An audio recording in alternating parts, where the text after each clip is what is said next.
Hidup yang kita jalani bagaikan sebuah perang yang harus kita taklukkan setiap harinya. Dari kita membuka mata sampai menuju peraduan. Tantangan menghadapi perubahan ekonomi, persaingan ketat dalam dunia kerja, di lingkungan sosial, menyebabkan tekanan yang signifikan. Juga, ketidakpastian tentang masa depan finansial menjadi pemicu sumber kecemasan. Penggunaan media sosial juga memberikan tekanan tambahan. Orang sering membandingkan diri mereka dengan orang lain di media sosial yang dapat menyebabkan perasaan tidak cukup baik atau kurang berharga. Akses ke informasi yang berlimpah melalui internet dan media berita dapat menyebabkan overstimulasi dan kelebihan informasi. Berita negatif yang menakutkan sering dilaporkan juga meningkatkan perasaan kecemasan pada diri kita. Dampak globalisasi yang membawa perubahan cepat pada aspek kehidupan, mulai dari pemanasan global, perubahan dalam kehidupan pekerjaan, keluarga, relasi dengan orang lain. Ketidakpastian ini menimbulkan kecemasan karena manusia sering merasa tidak siap menghadapi perubahan-perubahan tersebut. Gaya hidup yang serba cepat, kurangnya waktu, relaksasi, kebiasaan tidur yang buruk, kurangnya olahraga, dan pola makan yang tidak teratur menyumbang tingkat kecemasan seseorang. Selain faktor lingkungan, faktor eksternal, ternyata faktor genetik juga berpengaruh terhadap tingkat kecemasan seseorang. Kecemasan adalah fenomena yang umum dialami banyak orang saat ini. Dan berbagai faktor dapat berkontribusi pada meningkatnya tingkat kecemasan di masyarakat.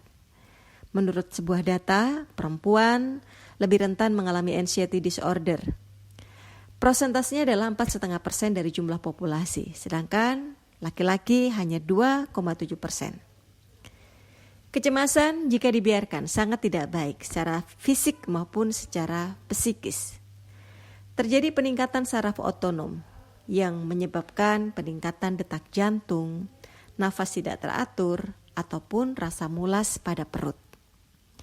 Selain itu, kecemasan bisa menyebabkan meningkatnya hormon kortisol yang sifatnya oksidatif, merusak apapun yang ada di dalam tubuh kita.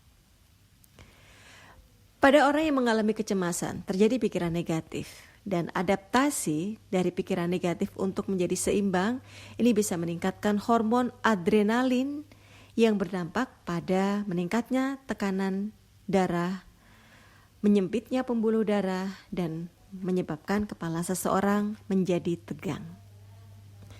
Tindakan yang bisa kita lakukan untuk mengatasi kecemasan ini melalui self-counseling, yaitu dengan pendekatan kognitif behavioral terapi. Kognitif behavioral terapi, pendekatan terapi untuk mengatasi stres dan kecemasan. Pendekatan ini digunakan dalam self-counseling dengan mengikuti beberapa langkah dan teknik berikut. Selain pendekatan kognitif behavioral terapi, pada self-counseling untuk mengatasi kecemasan, kita juga bisa melakukan perception management. Pendekatan yang berfokus pada bagaimana kita memandang dan menginterpretasikan situasi yang kita hadapi. Menggunakan perception management, mengatasi kecemasan melalui self-counseling, melalui beberapa langkah agar kita melihat dan merespon situasi yang menimbulkan kecemasan menjadi lebih baik. Dukungan sosial juga perlu untuk mengatasi kecemasan ini ataupun bergabung dengan komunitas atau kelompok yang memiliki minat yang sama agar bisa memberikan dukungan tambahan. Dalam hidup, ada hal-hal yang di bawah kendali kita dan ada yang tidak bisa kita kendalikan. Orang yang bijak adalah yang bisa mengenali kedua kategori ini dalam segala kehidupannya. Bukan peristiwa tertentu yang membuat seseorang merasa resah hingga menimbulkan kecemasan, tapi karena persepsi atau pertimbangan atau pikiran akan hal-hal tersebut.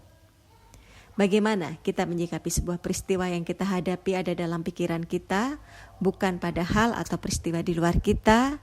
Nah, kita sering gagal memisahkan apa yang ditangkap oleh indera atau peristiwa di luar kita dan interpretasi atau makna atas apa yang kita lihat dan kita dengar. Kita seketika memberikan penilaian atau value judgment dan pemaknaan atas sebuah peristiwa yang kita alami. Padahal peristiwa sendiri selalu bersifat netral, kemudian kitalah yang menginterpretasikan menjadi positif atau negatif.